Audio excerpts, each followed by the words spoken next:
You are listening to the Bat Flip Podcast, a baseball podcast from Belly Up Sports and the Belly Up Podcast Network. Here are your hosts, Damian and Matt. Welcome back in, everyone, to the Bat Flip Podcast. This is going to be episode 17, coming to you guys on December 6th of 2020. We got a lot going on. We have the non-tender deadline this week. We had a couple trades happen, free agent signing. And then we're going to go through our AL West division breakdown today and give you a rundown of what that division's looking like through the offseason and what to expect from them. But before we jump into all of that, I would like to bring in my co-host, Matt. How you doing? I'm doing pretty good. I'm just hanging out this week. I'm ready to talk about some baseball. We had a pretty busy day on the non-tender deadline for sure. That was pretty entertaining. And just I haven't been doing too much. So how about yourself? And just really hanging out, like you said. I mean, there's a couple names that surprised me when we had that, the non-tenders, and then just watching some crazy football this weekend with like BYU and Coastal Carolina. That was a crazy game. Oh yeah, it sure was. And then the Raiders and Jets today going down to a Yeah, touchdown with 3 the seconds Jets left. the Jets made sure to protect their number one pick with that play call. Oh, dude, Yeah. I saw something that said that there's been 251 plays that fit the criteria of like what it was with like under 15 seconds, a 4 to 8 point lead, and all of this. And since 2006, 251 of those plays have been ran. Yeah, I saw the same Zero, thing. zero teams before today had ran a 7-man blitz on a play like that. And Yeah, the it's New it's York hard to Jets were the believe. one. It's hard to believe they actually ran that, but hey, whatever they can do to get the number one pick, I guess. Tank for Trevor. That's what you got to Mhm. do. Well, since we started with a little bit of football talk on this one, let's go ahead and jump into baseball now. One of the two trades that we had happen this week was the Angels traded for a new shortstop, getting Jose Iglesias from the Baltimore Orioles for two right-handed pitching prospects of, I want to say it's Gene Pinto and Garrett Stallings. Jose Iglesias is a guy he's more known for his defensive side of the ball, being a great defensive war player, but the offense is very much non-existent. It's a guy in his career who has a 319 on base percentage. He had a career year this year though, batting 373, having a 400 on base. So I don't know if that's so much of what Baltimore environment. Hitting in Camden Yards is a very hitter-friendly ballpark. Um, but it's a guy who's going to bring stability to the defensive side of the ball, and not a huge drop off from what they were getting from Andrelton Simmons. Yeah, this was an interesting trade here. The the Angels get a solid defensive shortstop who's hit pretty well and for especially for contact over the last few years and has been a pretty consistent player for his career. Of course, he's famous for having played in Detroit when the Tigers were really good. Um, and they're going to acquire a couple of pitching prospects.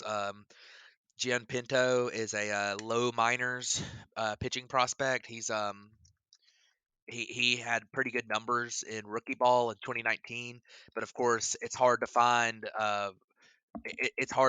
some of these guys right now because of um, there was obviously no minor league ball this year, and that's what happened with Garrett Stallings is that I believe he was a draft pick from this season, um, and or it was last season, and he was on the 60-day DL. So he actually has not played in the minor leagues yet because he was brought in. I guess he had a Tommy John surgery or something. I'm not exactly sure why he was on the injured list last year, but um, he was assigned to the Arizona League and he never played, or at least he didn't play much. And then this year, of course, he has been traded. So after not having played because there was no minor league season, so it'll be interesting to see what Garrett Stallings ends up being. Um, but I think you get a couple of guys who I'm assuming are probably pretty high upside arms. If you're the Orioles, kind of rebuilding that farm depth. Every team needs some low minors arms, and you never know when one might develop. And the Angels get a solid major league shortstop for to replace the departing Andrelton Simmons. So I think it's a pretty fair trade.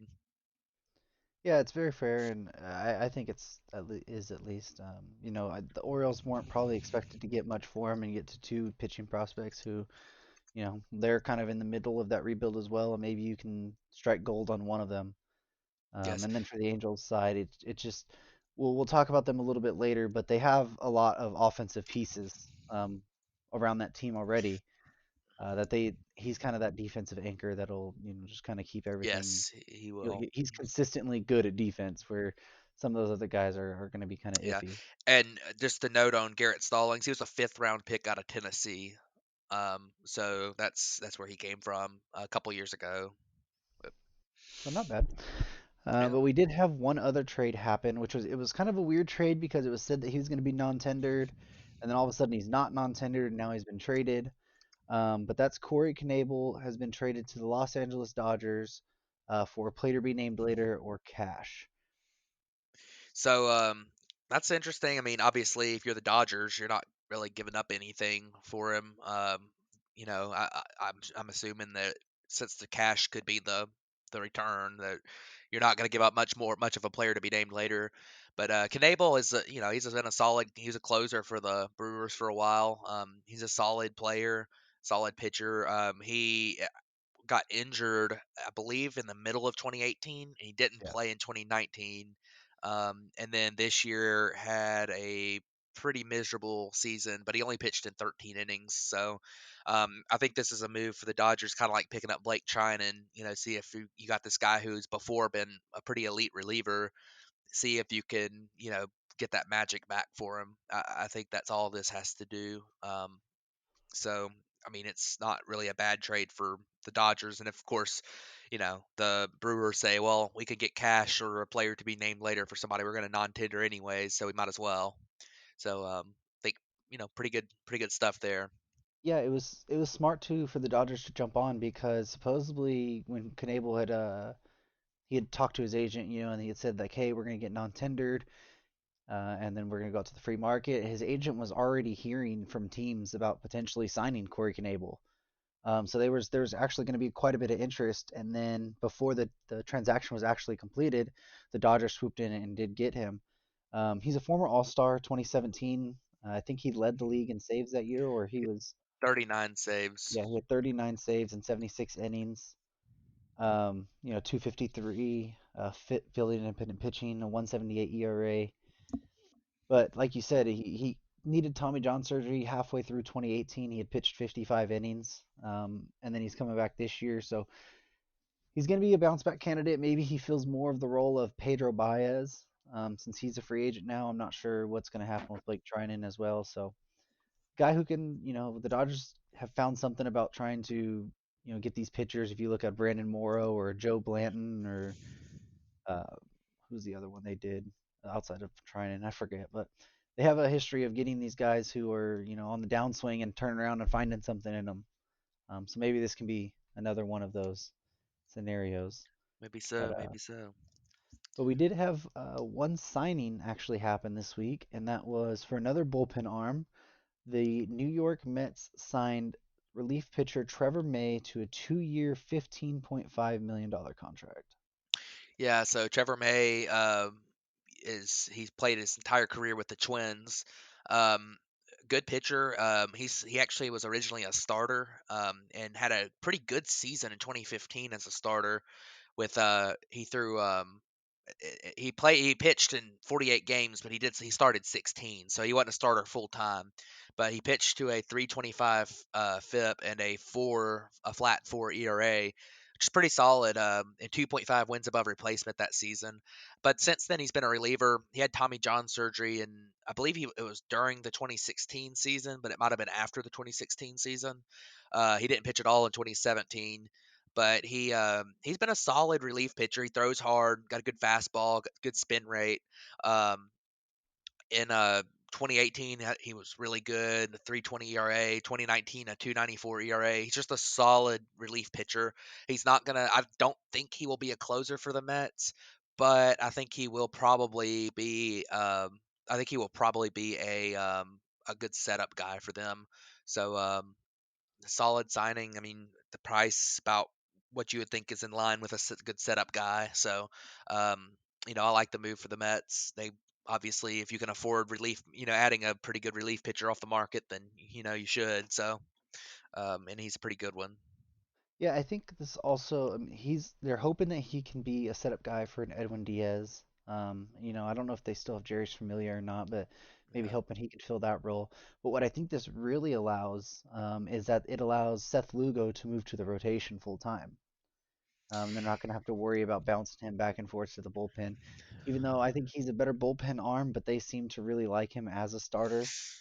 So that I just figure that this Trevor May deal, who's a hard throwing right-handed reliever that's pretty durable, it kind of fits exactly what kind of Lugo is doing for him. So that kind of if they don't sign a starting pitcher in this free agency market, that Yeah. always allows them to kind of just push Lugo into the rotation. Yeah, I agree with that. I agree with you on the fact that I think Lugo's definitely better suited for the bullpen. He can, use that curveball he has, and uh, I'm not a huge fan of I'm definitely not a fan of bouncing him back and forth though. So if they think he's a starter, then move him to the rotation full time. If they think he's a reliever, then which I think he's a reliever, then Yeah. have him be in the bullpen. And I mean, you can never have too many good relievers too. So maybe Trevor May and Lugo and Edwin Diaz, that forms a pretty good combo at the end of their bullpen. I mean, so Yeah, and Lugo not only could be high leverage, but he can be a guy who could be high leverage for 2 to 3 innings. yeah, he can pitch a couple Um, innings for sure. So yeah, so I mean, he's a guy you can. I mean, heck, he might even be one hell of an opener for you. You know what he I mean? could If you want to, be, if yeah, you if you want to decide to start do him that. as an opener for that and let him go 3 innings, and if he's going good, then maybe just let him keep going or something. Yeah, But you never know. it is a good move just to strengthen that bullpen for the Mets. Give them a lot of options. They've kind of struggled in the past couple years having good bullpen options. Kind of getting, trying to get bounce back candidates and stuff, and really relying on your starting pitchers more. But Jacob DeGrom can only do so much for you. So, Absolutely. but that's pretty much all of the free agents and um, trades that happened this week. Now we're gonna jump into the non-tender candidates. We're not gonna list them all for you, but we will give you some of the bigger names that we thought. There's a couple names that kind of surprised me in here, and I'll hit on those kind of as we go. But overall, the ones we were going to hit on is Kyle Schwarber, Eddie Rosario, Brian Goodwin, Archie Bradley, Adam Duvall, Michael Franco, Nomar Mazara, David Dahl, Jose Urania, Jose Martinez, Travis Shaw, and Albert Almora Jr. Yeah, all these guys are really notable. I think the most notable one would definitely be Kyle Schwarber. He's got a career OPS over 800 and a career 113 WRC plus, which means he's been pretty well above average as a hitter. About 10 wins above replacement in his career, 121 career home runs. This is a guy who was a part of the Cubs core. He's a high draft pick. He was, one of their World Series heroes. I was very surprised to see him get non-tendered. Yes. I think he was probably the most surprising one to me.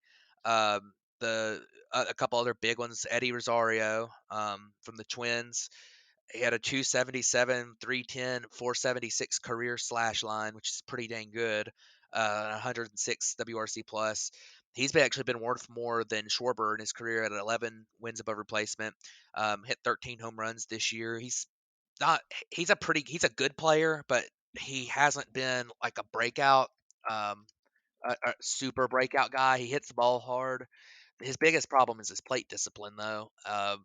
His walk rate's always been really low. He's got a 4.7 career walk rate, 4.7%, which is pretty bad. So, you'd like to see him get that up. But if as long as he hits for power, he's been an above average hitter for the last 4 seasons, which is pretty impressive. Some other guys. I thought one of the more surprising ones to me was Archie Bradley from the Reds, and and he had a 2.95 ERA this year, and he's a guy who's been really good for a long time. 2017 was obviously his best year when he had that 1.73 ERA for the Diamondbacks. But Damien, there's been a lot of Reds that are on this list. Him and Brian Goodwin being two of them. It's crazy to me to think what could be going on there. It's, Yeah, it's really weird. I mean, we talked about last week about how they were potentially, into just trading Sonny Gray, and then it came out this week that they were not only like, interested in it, but they're being sort of aggressive on trying to trade him. And I mean, when I saw that, I mean, we had talked about it last week, but I really didn't go in depth into like what it was. And then when that came out, I was like, man, is there something that I'm not seeing here? And I looked under the underlying numbers and I looked at the contract. And I mean, he's a guy who is an all-star caliber player and is only signed to, on average, a $10 million contract for the next 2 to 3 seasons. I think it's 10 million, 10.2, and then he has an option for like 12. And it's just really surprising that we've talked about the Reds, about they've signed Nick Castellanos last year. They signed Shogo Akiyama. They kind of went out there and was like, well, hey, we're gonna go for it. And now it came out actually this week that they are in the market for a shortstop as well, like one of the top shortstops. So to release or non-tender a guy like Archie Bradley and even Brian Goodwin, who was a serviceable outfielder for you, and then look into trading Sonny Gray as well, it's very head scratching. And we'll talk about another team here in a little bit about the money situation, but I mean, is this just a sign that teams are really that bad off after this pandemic-filled season? Yeah, I guess it could be. I mean, the Brian Goodwin one it surprised me a little bit, but he also did struggle when he got to Cincinnati last year. He was solid with the Angels. 2019, he had about 2 wins above replacement, which is a real solid, regular, everyday player, and he was an above average hitter. But he did struggle with the Reds. But Archie Bradley, I mean, that one really surprised me, just because he's a controllable reliever. He's not going to be extremely expensive, and I don't know. I mean, I just felt like he's a guy who had a good 2020. He's been a good pitcher for a while. He had one down year somewhere in there, and he gets non-tendered by a team that's supposedly supposed to be a contender. I mean, I would think they would want to add bullpen arms and not subtract good bullpen arms. So I think Archie Bradley's a guy that's going to draw a lot of interest on the Yeah. market. A couple Yeah, others that we. Oh, go yeah, ahead. I was gonna say a name on this list that really surprised me was that got non-tendered was David Dahl, Mm. from the Colorado Rockies. He was supposed to be one of their core prospect pieces with Brandon Rogers and Garrett Hampson and Trevor Story, to kind of go along with Nolan Arenado. And I mean, he's been a solid major leaguer outside of this season. He really struggled this year, but you know, before that, I mean, he had an on base percentage of 360, 325, and 353. Was a 270 to 300 hitter. He did strike out a lot, didn't walk all that much. Um, but I don't understand why they would let him go. I mean, he really struggled this year with a 183 average, only a 222 on base percentage. But I mean, I think he was even battling some injuries as well. He only played in 24 games. That was just a real head Yeah, scratching move. he has battled injuries for a lot of his career. He's actually a guy. It's actually a guy that's from really close to where I live in Birmingham, Alabama. He grew up just south of Birmingham. So I've followed him pretty closely, and he's got a really good slash line, like you said, a 286, 334, 494 career line. He was a former top 10 pick in the draft as well. But when he's been in the big leagues, his bat's been really good. His defense has been left some to be desired, but I mean, he's a guy that I mean, I think he's a pretty good player. Now, if he gets out of Coors Field, you never know what might happen. So maybe they're thinking that he's a guy that's aided by Coors, and they could just add in another guy. But he's young. He's still just he's still just 26 years old. I mean, I'm pretty sure somebody will be interested in picking him up. A couple other guys too. The one of the more notable ones because of this season was Adam Duvall, who hit 16 home runs this year, which was top 5 in the National League. Um, had 116 WRC plus. He's a guy who, as a Brave, and he's from the Braves, of course. He's a guy who he had a few weeks there where he was hitting tons of home runs, and he's done this before, but he's real inconsistent. And through the rest of the season, he was pretty bad. And he had one of the worst postseasons I can remember, outside of one big home run he hit in the wild card series. Other than that, he had one of the worst postseasons I can remember. So I do get it. Although, you know, you would hope the Braves have a plan there to replace him, because he was a guy you were probably expecting to be a starting outfielder next year. So that was an interesting one.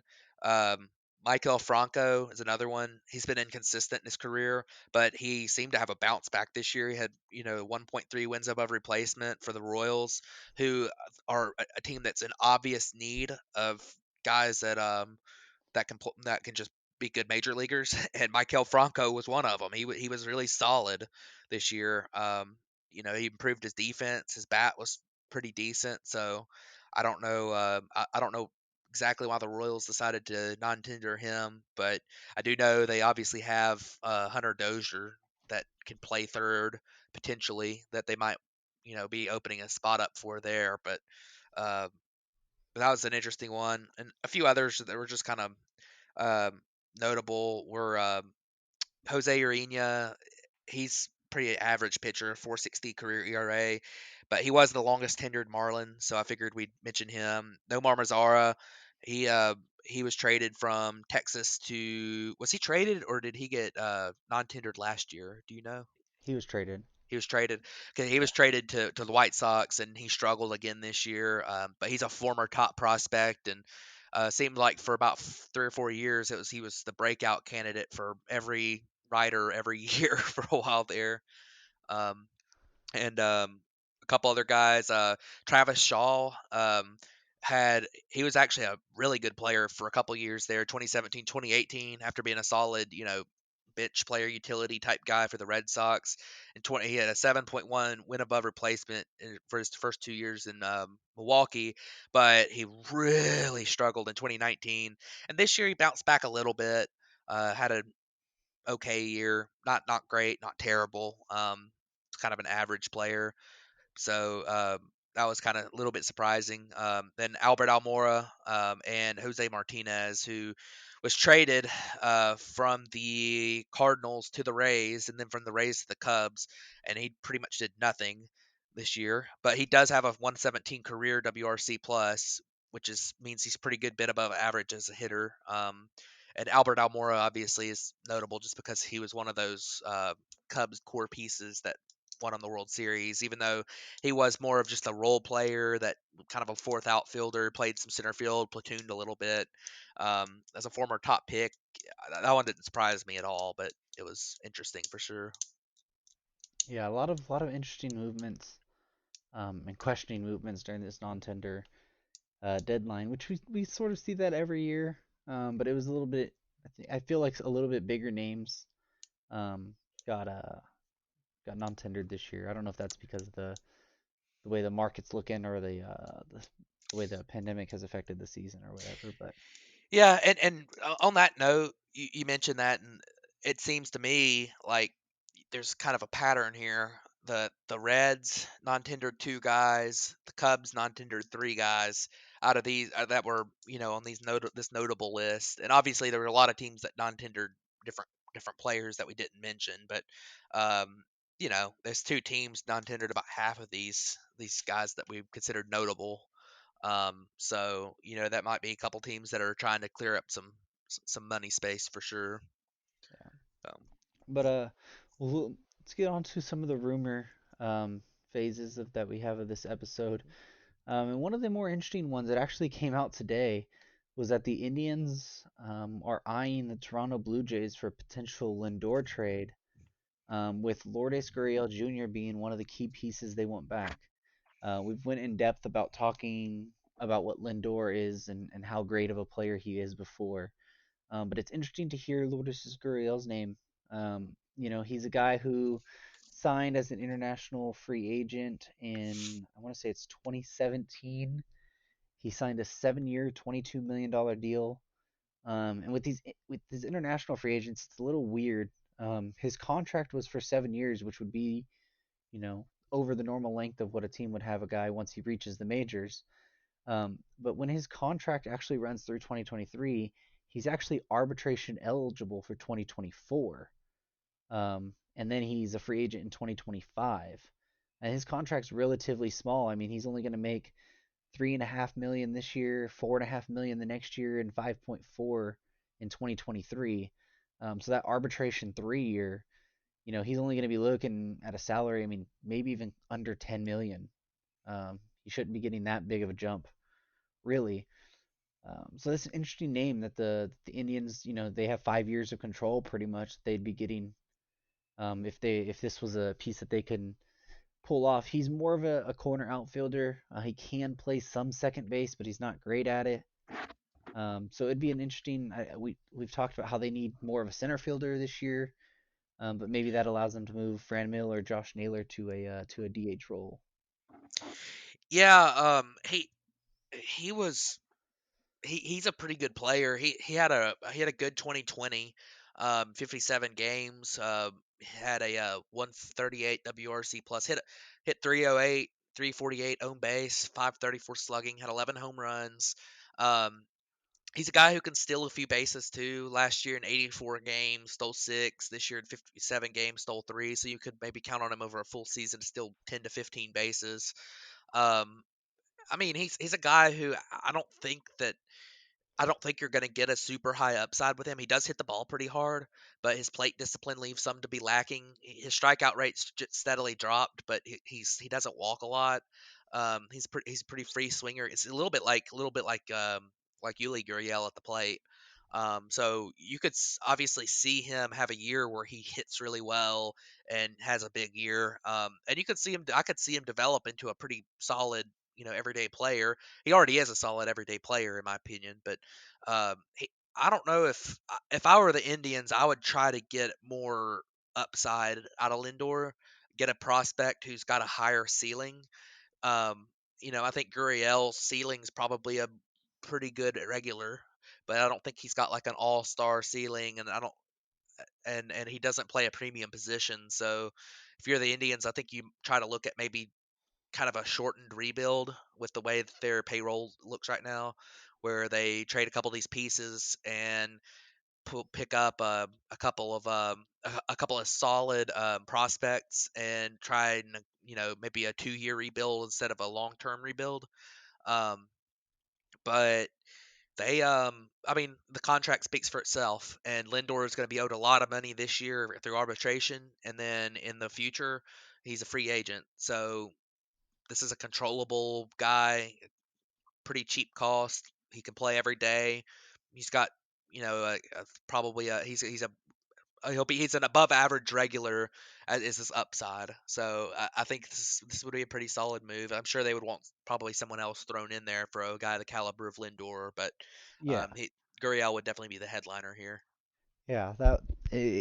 Like you said, it's a head scratching sort of move, but it is a move that he has a little cross controlled, so maybe that allows them to put financial, towards something else. Maybe get a key free agent to play that center field spot like we've been talking about or something. But another move, which we kind of talked about last week with the way JT Realmuto's name came up in saying that the Phillies weren't going to be able to re-sign him, is that it came out that they're potentially looking into trading Zach Wheeler.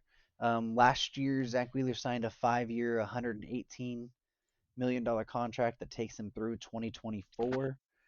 Um, and then I think he's the owner or CEO or something came out today and was like, Zach Wheeler's not going anywhere. Like I wouldn't trade him for Babe Ruth. It's like, Yeah, I well, saw that. considering Babe Ruth isn't alive now, I mean that would be a terrible trade. But if that guy's saying that he wouldn't trade Zach Wheeler for Mike Trout straight up, that's a pretty bold faced lie. Yeah. Um, so I don't. It throws even more wrenches into this whole conversation we had last week with Rio Muto. Yeah, and I think this just pretty much confirms the Phillies' issues with payroll. I don't necessarily expect them to trade Wheeler, even though that rumor was out there this week. But I think it confirms the fact that teams are that the Phillies are worried about payroll and um, when you spend stupid money, sometimes you have some stupid consequences. So, um, Zach Wheeler, good pitcher. 2018, 2019, over 4 wins above replacement both years for the Mets. This year is pretty solid for the Phillies. His strikeout rate actually tanked this year, which was weird, but he also got the ball on the ground a lot. So maybe he made some adjustments there, changed some things up a little bit. But this guy who, I think he's on a fairly good deal for him, $118 million. Um, I, I mean, he won't be a he's controlled through 2024, and that's about 23 million a year. So um, for a guy who can be, I don't know if I'd call him an ace, but I think he's a solid number two. Oh yeah, So he's at least a solid number two. yeah, he's definitely a solid Um, number two. So I think the Phillies are either, if the Phillies are that worried about payroll to the point of trading their number two pitcher, who's not on a super expensive contract, then they're probably going into rebuild mode 2.0. So, but I don't really expect that to happen. I expect them to probably stand pat for the most part at the end of the day, and hope that some of their young players are able to take the next step, like a guy like maybe Scott Kingery or something. Um, and maybe a young pitcher comes out like Spencer Howard that made his major league debut this year.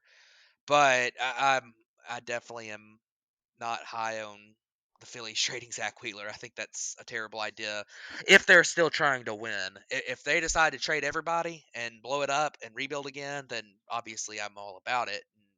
But I think Zach Wheeler is a guy who I don't really expect him to get moved. and if they were to trade Bryce Harper, that would be the biggest laughing stock in Major Yeah, League Baseball I right now. highly, I highly doubt they could trade him even if they tried to because of the contract in the COVID year. But you never know. He's I think no, I think teams would. I don't know. In the Man, COVID in the COVID year, I that's don't know. That's a lot of that's money to hearsay. yeah. That's just us speculating though, but yeah, it's the Phillies are not in a great spot. Mm-mm, Um, not at all. Especially with the division, the Braves have a really good core and have won three straight division titles and look to be World Series contenders again. The Mets seem to be getting better with their new ownership, that they might be able to not be incompetent anymore. And then the Marlins are starting to have some of their young talent in their farm system get to the big league level to the point to where they might be a pest. And the Nationals, they still got some good young players, and I think they're still committed to trying to improve their current team too. So the Phillies are kind of in a rough spot right now, um, at that point. So yeah. Anyways, that's going to wrap up our um, kind of rumors and actual moves, transactions week, we should say. Um, so let's go ahead and get into our American League West division breakdown. We're going to start with the Oakland Athletics that went 36-24 this year. Um, they've they're going to have some major turnover this year. They don't usually spend a lot of money, and they're losing a lot of key pieces. We got Robbie Grossman's a free agent, Marcus Semien's a free agent, Mike Fiers is a free agent, Liam Hendricks, Yosmiro Petit, and Joaquim Soria are all free agents for them. yeah, that's a lot of losses for the A's. Now, really, the best player out of that list was their reliever, Liam Hendricks. But that's a big back of the bullpen that they lost. Hendricks, Petit, and Soria. Those are three really good relievers who had fantastic seasons this year. Um, Robbie Grossman had a really good season playing outfield for them as well. Marcus Semien is a long term, been there a long time with the A's. He was a really good shortstop, almost won the MVP last year, but this year he had a little bit of a down year. Of course, shortened season. He started to come on a little bit at the end of the year. I don't put too much on him. Um, Still a and Gold then, Glove caliber shortstop as well. oh yeah, he's a great defensive shortstop, and he's been a little inconsistent at the plate, but last year he was great at the plate. So this Yeah. year he was, I think he had some injury issues early in the season this year too that might have held him back a little bit. And Mike Fiers has been he's not a great pitcher. He's pretty average, but he's been a guy who's kind of anchored that rotation. He's been there for a few years, veteran guy. It always hurts to lose a veteran guy. They bring back Chapman, Matt Chapman, third baseman. He missed the end of the season this year, but he's one of the best defensive players in baseball, and has a bat that seems to be gradually coming along better and better. Even though, I mean, he's obviously had a pretty good bat in his career, but he's seemed to get better as time has gone by. Um, and then they got Matt Olson, first baseman, fantastic defender. Had a down year contact wise this year, but he hits for a lot of power either way. Sean Murphy, young catcher, had a good rookie year, top prospect. And then Jesus Luzardo, excuse me. Um, very, very, very good prospect, lefty. Looks like he might be a future ace. Sean Manaea, a guy who's been there for a few years, has played really well as a starting pitcher. Has dealt with some injury issues, and Ramon Laureano, a really good center fielder that they've had one of the best arms in baseball. Has an absolute cannon. Damian, what do you think? What do you think they need to add this year? I still think they're probably a team that wants to contend, don't you think? Yeah, they're definitely a team that wants to contend. Um, I guess starting pitching. I mean, Lizardo and Minaya are a good 1-2. But you really lack. I mean, unless Chris Bassett. I mean, he's pretty solid as well. Um, I guess Frankie Montas, but Yeah, they're a team that goes through a lot of pitchers. They use their pitchers very sparingly. Bullpen, really. I mean, if you lose those three guys, that's a big thing. You guys are Oakland's always been a team that played Moneyball, but they let their pitchers have a short leash, I should say. They really use that bullpen to a strength, and if they're losing three key pieces there, what are they going to do at shortstop? Are they going to bring Marcus Semien back? Or if not, you got to find a guy that can match that production because I don't think Franklin Barreto or maybe they've even traded him. I forgot by now, but I think they did. I don't know who they have at shortstop that would even be a guy that they could plug in and have anywhere near the capability that Marcus Semien has. And another outfielder, they're losing Robbie Grossman. He played a big key there. You do have Steven Piscotty and you do have Ramon Laureano. Laureano, like you talked about. But I don't think that they want to have like Chad Pinder be their everyday kind of outfielder. I think him and Grossman are kind of a platoon option, and you can't put Chris Davis out there because he can't throw the ball to save his life, really. But yeah, one more outfielder, shortstop, and pitching. Bullpen really pitching, and maybe one more starter. Yeah, I would have to agree with that. I mean, you can't forget about Mark Canha. Canha. You can't forget about Yeah. him too, because he was really good this year. So, but yeah, pretty good team. They got some pieces coming back. Um, this is the weakest division in baseball, in my opinion. Outside of maybe the NL Central, but it's between the AL West and the NL Central. Um, A's could, with some of the pieces they have coming back, could definitely contend there. The next team on our list finished second in the division, but actually made it the furthest in the division in the playoffs. They beat the A's in the ALDS, went to the ALCS, even though they had a losing record. They went 29-31. It's the Houston Astros. So, what do you think? What do they lose, and who are they bringing back, Damien? Yeah, they've lost a lot of key pieces as well. Michael Brantley, who's one of their best contact average hitters. Um, Chris Davinsky, Roberto Ozuna, Brad Peacock have been. Davinsky he struggled the last couple of years, but in that World Series run, he was one of their best relief pitchers. Roberto Ozuna, no matter what you think about him off the field, when he's on the field, he's a pretty good relief pitcher and was one of the best closers in baseball for a couple years. He had Tommy John surgery, so he's going to be out for a while as well. Brad Peacock is a guy who they've shuffled back and forth between the bullpen and the rotation, but been a solid pitcher for them. Josh Reddick's a free agent, and George Springer. So that's three. I would say pretty much their starting outfield from this last year, outside of Kyle Tucker, are all free agents. So they're going to need to figure that out. They have a core, their infield core we've talked about a lot with Carlos Correa, Jose Altuve, Alex Bregman, Yuli Gurriel, Zach Greinke, which you have to mention Justin Verlander as well, but he's on Tommy John and he's most likely to miss this entire season. and Yordan Alvarez, he's more of a DH to them, but he's one of the most fearful hitters at the plate. Yeah, and don't forget Kyle Tucker as well, the outfielder who came up, and he, his first couple years weren't spectacular in the big leagues, but this past year he seemed to turn the corner a little bit. Had a pretty good year. This is a team that I think needs some more pitching. I definitely like obviously Greinke, veteran guy. He's been around a long time. We know all about him. But Framber Valdez had a really good year this year. I think he's a solid pitcher. He showed that, and he pitched really well in the playoffs too. He showed the ability to really be in a the middle to top of the rotation spot. That I think they need a little bit more depth. McCullers is coming back, and I think he's pretty good, but they don't really have too much. And I don't know if you ever have an injury there, because McCullers has been pretty injury prone through his career, and Greinke's getting up there in age. You really don't have that much left there. So I think they would like to add a starter in there, and I think they need an outfielder. They need to replace Brantley, Springer. They need to get somebody to throw out there. Maybe there's some good outfielders on the out there on the free agent market. Maybe a Jackie Bradley Jr. or something could go out there, play good defense and hopefully get a little bit out of his bat. And I think you'll see Kyle Tucker play outfield full time this coming up year. Maybe replace like a Reddick out there.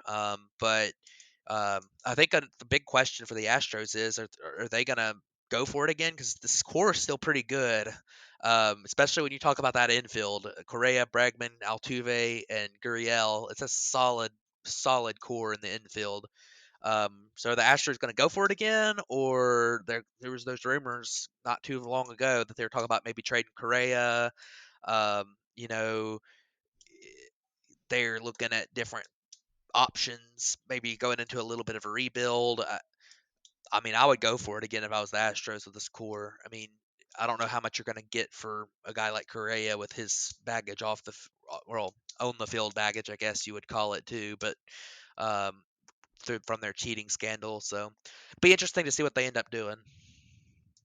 Yeah. And they have another guy which we forgot to mention was Jose Urquidy. Is another guy Yeah. that could, in that rotation slash bullpen. So, but the next team we got is the Seattle Mariners. They went 27-33 this year. They're in that full-fledged kind of rebuild mode. They're not really losing many pieces. You're losing D. Strange Gordon, Brian Shaw, and Yoshi Hirano. None of those. I mean, D. Gordon. At one point he was a good bat for them and a good what's the word I'm looking for, contributor to that team. But he's not quite what he was. Brian Shaw and Yoshi Hirano just were two very average or below average relievers this year. Um, they do have a little bit of a nice young core mixed in with a couple veterans. You have Kyle Lewis, Marco Gonzalez, J.P. Crawford, and Justice Sheffield are your young guys. You got Kyle Seager and Mitch Haniger, which are on the more veteran side of that core. But like we said, they're more in the kind of kicking off their rebuild phase or just a couple years in. So what do you got for their team needs, Matt? I mean, I think the biggest thing for any rebuilding team is just development. Kyle Lewis, rookie of the year, super good player this year. You've got J.P. Crawford, a young guy that they got from the Gene Segura trade from the Phillies that showed a lot of potential this year. Justice Sheffield, another young pitcher, lefty that's started to turn it on a little bit this year, had a pretty good season. Um, some of these young guys, and then guys that are going to come out of their farm system soon, um, they're going to be. I think they're going to be pretty solid. In the future. They're starting to turn the corner a little bit in this rebuild, I think. Um, you could see them. The, the health is going to be a big issue for them. Is Haneker going to be healthy? Because he was really good when he was healthy, but he's been injured the last couple of years. That's been a theme throughout his career. So if he's healthy, that adds another good bat to their lineup. I think they could also add a veteran starter. They got a couple of young guys. They got some young guys coming up out of their farm system. I think they could maybe add a veteran that can stabilize things a little bit. Have a voice in some of the young guys' ears. But this is a team that still needs to they still need to hit on some project type players.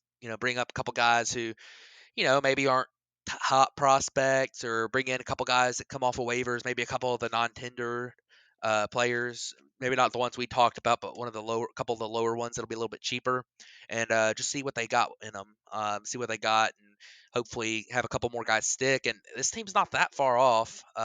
You get a couple more years, and a couple of these other top prospects they have come up and play well, you could end up having a lot of these guys could end up being a part of that core eventually, that goes to the postseason again, which it's been a long time since the Mariners have been in the postseason. So I was gonna say I know they're they looking I forward think to they have that. the longest postseason drought in baseball, don't they? Yep, I believe so. Yep. Yeah. So So that they're definitely a team that needs to get back there soon. Um, absolutely. Speaking of a team that needs to get back to the playoffs soon, this is more of a kind of sentimental because I want to see Mike Trout in the playoffs. But that's the Los Angeles Angels. They went 26 and 34 this year. They do have a couple key pieces that they're losing to free agency. And you got Cam Drosian, Kenya Middleton, Hansel Robles, were three relievers who at one point or another have closed for them. You're losing Julio Teheran, who was a solid starter for them, or not really for the solid for them, but he's been a solid starter in his career. I was gonna say he was Yeah, pretty bad this year. no, he's definitely a guy who's been solid in his career before. They've traded Tommy La Stella and Brian Goodwin, who we talked about in the non-tender deal with Tommy La Stella being a free agent. They traded him at the halfway point. Their biggest loss is in Jolton Simmons, like we talked about. They have replaced him with Jose Iglesias, so we know Simmons most likely won't be back. But this is a team that has one of the probably the better cores going around. Yeah, Mike Trout, obviously, we can't say enough about him, but he's the best player in baseball. Anthony Rendon's not all that far behind him. Anthony Rendon's been really, really good for a few, 3 or 4 years now. Ever since he, had a streak where he was pretty healthy, he's been, a top 10 player in baseball for sure. They got a couple young guys, Shohei Ohtani, that still out there. He's going to hit, he's going to pitch, he's going to be healthy. Um, I think health is going to be the biggest factor there. Joe Adele, who really struggled in his major league debut this year, but has a lot of talent, has showed it at every level, up to the major league so far. So he could definitely be a part of a core that wins in the future. Andrew Haney's been a really solid starting pitcher for them in his career, especially the last couple of years. He's become a good starter. Um, David Fletcher, infielder, he's been really solid. Played second base most of the time, and really short guy, but he makes a lot of contact. He's been a solid player. Obviously adding Iglesias, as we talked about earlier, helps them a lot. Replace Simmons, and then they still got Justin Upton, and he had a bad year last year, but you never know what you might get out of him. He's always been a streaky player, so a 60-game season maybe doesn't help him too much because he might be on a bad streak, but he might start off this year and be on a good streak. He's a guy who I think still has the talent to be a solid contributor. And so I think this team, and I'll get your opinion here in a second, but I think this team needs everyone knows this team needs pitching, but they also need health, and they need bounce backs from Upton and maybe a couple other veteran guys. But I think the biggest thing they need this Joe Adele to develop into that guy who they think they might have. I mean, they think they might have a guy who's can be compared to some of these young outfielders that have come up, like Luis Robert or Ronald Acuna Jr., a couple of a similar type of player to them, but he hasn't shown it yet. So, what do you think their needs are there? I mean, if there's ever a team like you said that needs starting pitching or just pitching in general, this is the team. This is a team that should absolutely go out there and be all in on a guy like Trevor Bauer. And maybe even another one. Maybe they could get Corey Kluber and you know, re put him with his pitching coach from Cleveland and Mickey Callaway, and get a bounce back from him. They have Andrew Heaney, who's been solid for them, but they need somebody else to go along with him. And Griffin Canning, I feel it right now. He's probably a good 4, maybe 5. But that health, like you said. I mean, what's Otani going to be? Are you is his arm going to hold up enough for him to pitch and pitch very effectively, or is he just basically going to become, a full-time DH? That wouldn't be the worst thing. I mean, outside of Albert Pujols having to play first base a lot, but I mean, Otani's a very good major league hitter still. Yeah. But you need to figure out what you're going to do with him. Yeah, And an interesting thing for Otani that a lot of people haven't talked about too much is that if he ends up becoming a full-time position player, I think he'll play outfield because he's got good speed, and that's what he played outfield over in Japan before he came over to the U.S. So, I think the biggest reason that he DHs now isn't because he's a bad outfielder, but because they don't want to have a starting pitcher out there playing outfield every day with the extra wear and tear. So, he could end up being one of their outfield options too. maybe he could. We haven't seen it yet, so I Hmm. mean, there's not I agree. much we really know about that, at least in the major leagues. Um, and then another thing I think is you just need offensive consistency outside of Mike Trout. Um, Anthony Rendon will help bring that, and he did this last season really. But Mike Trout does a lot, but he's a guy who, if you can take some of that burden off and have some of your other guys help him a little bit, that's going to make him even better. If he doesn't feel so pressed that he has to, hit a home run or he has to do something impactful every single night, um, that's definitely going to help this team, because he's pretty much carried them on his back as much as he can. But baseball is not a sport that will one guy can carry a team. It's very much a team game. So just need to get him some help. I mean, damn it, we want to see the best player in baseball in the playoffs because that would just be so dang fun. And Yeah, we've been robbed of it. I think he said what, one wild card game or something he like played in that. the they played in the ALDS. Okay, so it was one series. Yeah, I think he might have been in there twice, but it was a long time ago. I think the last time might have been 2014. Yeah. Um, and they when they ran into the Royals that were playing so well that year. So, um, that's been 6 years now. So, Yeah. So we'll go to the last team in this division. oh Kind of be the boy, wrap up of this episode at least, and they couldn't find a worse place to wrap this episode up than the Texas Rangers. 22-38 this last year. They lost Shin-Soo Choo, who's been cornerstone for them since they signed with that big deal. I would say what? How long ago was that? Like I was 2012? think it was 20. I No, well, don't I know he know. was there in 2015 because he was the in that Jose Bautista game with the Yeah, against and the I Blue think he'd Jays. already So been there for a while. yeah, he might have. I want to look this up just so I can. He's been tenured there for a long time.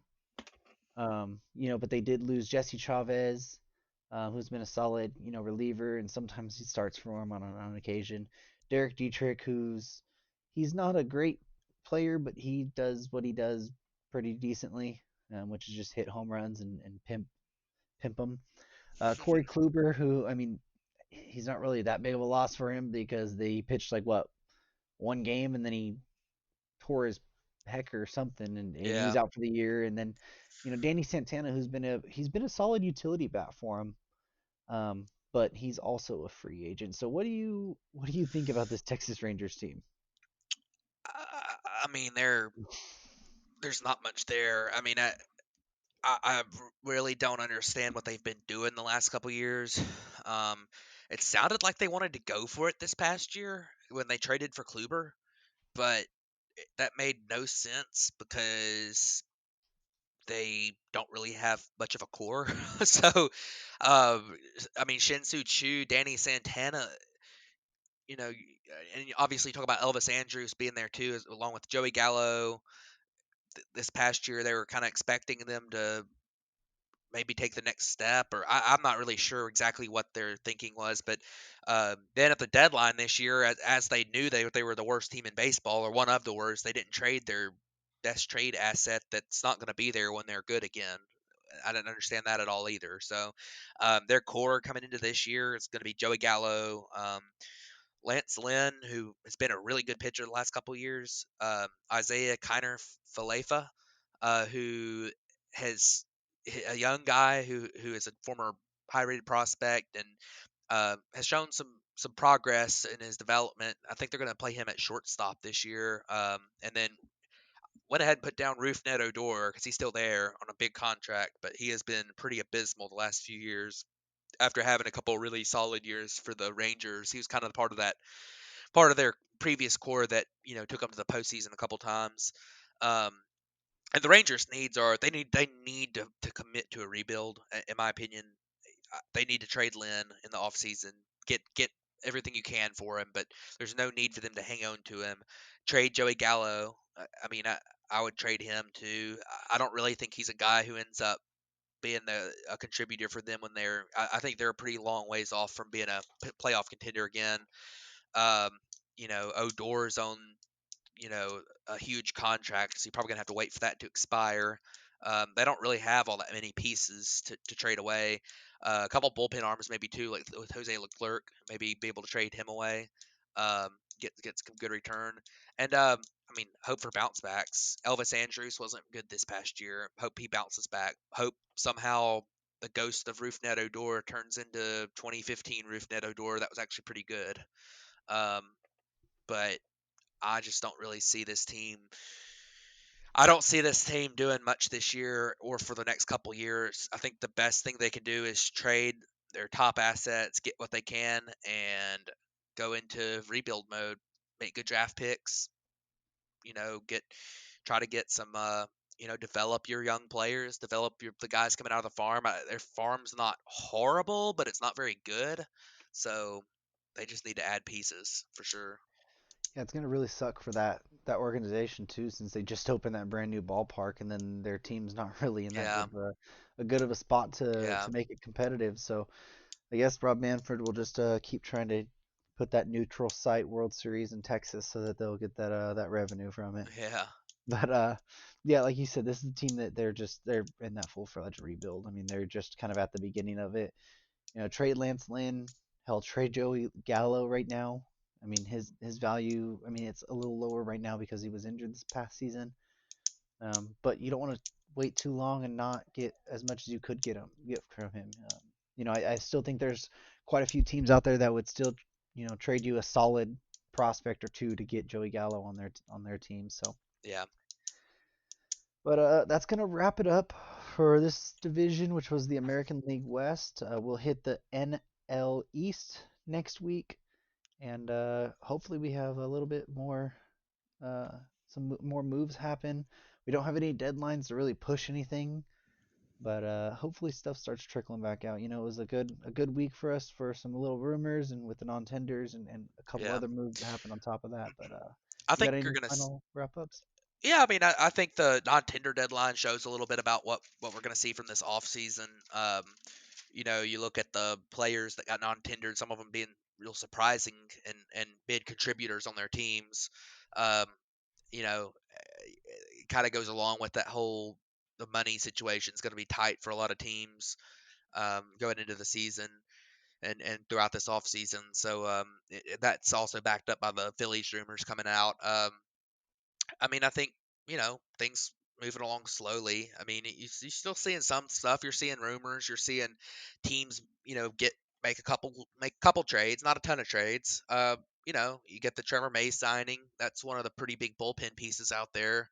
Although it's probably number two or three out of the available bullpen pieces. Um, you get you just we're just moving along slowly, but I mean you're seeing things happen. It's not quite as bad as some people were thinking it was gonna be, where it's just absolutely nothing happens until February. Like there were some people who were thinking that you might not see a single player sign for months, so that hadn't happened. But it's been an interesting offseason so far. I think it's gonna be pretty wild once we get down to close to next season starting and teams kind of figure out what they're going to have to work with payroll wise when it comes to how much revenue they're going to bring in next year from fans, or what the pandemic's doing. So I think that'll be a important thing to look at, coming into the start of the season. But we'll get there, and I'm excited. I think everything's moving along as well as we could have hoped for this year. So Yeah, this was a good fun episode. We had a lot of stuff to talk about, and you'll see that by how long it is. But I mean, it was fun. I mean, I'm Yeah. excited that we can, we had some stuff to talk about, and hopefully this baseball season, or this off season I should say, doesn't drag on. I mean, too much longer. I mean, that moves will happen. I mean, like you said, we don't want to wait till February to have some moves happen, but usually right around this time to Christmas is a time where you'll get guys who kind of want to get their futures, in line before the holidays, and then kind of start looking for, you know, places in the new location where they signed, so they can have somewhere for that length of that contract. But this is a fun one. And you got anything else you want to say? Just hope everyone stays safe out there, and we're you know s- not too much else going on. We're um, just ready to see some things happen. Yep, we're ready. So for Matt and Damien, this has been the Batflip Podcast, episode 17. We'll see you guys next week.